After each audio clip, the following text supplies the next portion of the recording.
Hello people, welcome back to my channel. నేను మీ Madhu cooking blogs. ఈరోజు మనం తయారు చేసుకోబోతున్నాం గోబీ 65.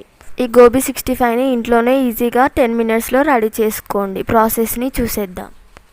ముందుగా ఒక ప్యాన్ తీసుకొని అందులో వాటర్ వేసి కొంచెం సాల్ట్ వేసుకొని వాటర్ హీట్ అయ్యాక ముందుగా కట్ చేసుకున్న గోబీని అందులో వేసుకొని 90% ఉడకనివ్వండి.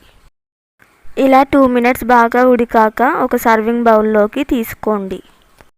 ఇలా పక్కకు తీసుకున్న గోబీని 2 మినిట్స్ చల్లారనివ్వండి. అంతలోపు మనం స్టఫింగ్ని రెడీ చేసుకున్నాం. ముందుగా 2 కప్స్ మైదా, 1 కప్ కార్న్ఫ్లోర్ వేసి 1 స్పూన్ కారం, 1 స్పూన్ ధనియా పౌడర్, 1/2 స్పూన్ పసుపు, 1 స్పూన్ అల్లం వెల్లిగడ్డ పేస్ట్, టేస్ట్కి సరిపడా సాల్ట్ వేసుకొని బాగా కలుపుకోండి. ఇలా అన్నీ బాగా కలిసేలా కలుపుకొని ఒక గ్లాస్ వాటర్ని కొద్ది కొద్దిగా వేసుకుంటూ పిండిని సాఫ్ట్గా కలుపుకోండి. పిండి ఇలా క్రీమీ టెక్స్చర్ వచ్చాక ముందుగా ఉడికించుకున్న గోబీని ఇందులో వేసి మెల్లగా కలుపుకొని 2 మినిట్స్ పక్కకు పెట్టుకోండి.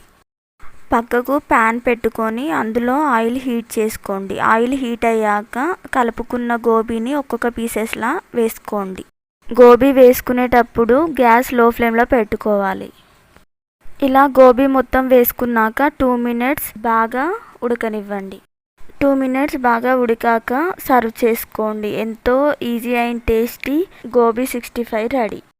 వంట రాని వాళ్ళు కూడా ఈ గోబీ 65ని ఒకసారి ట్రై చేయండి. ఎంతో టేస్టీగా వస్తుంది. అందరూ వావ్ అంటారు. ఈ సమ్మర్లో పిల్లలకు ఇలాంటివి చేసి పెట్టండి, చాలా ఇష్టంగా తింటారు.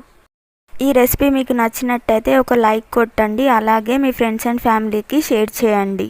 ఇలాంటి రెసిపీస్ కోసం నా ఛానల్ని సబ్స్క్రైబ్ చేసుకొని బెల్ ఐకాన్ని క్లిక్ చేయండి. Subscribe to my channel Madhu cooking blogs. Signing of.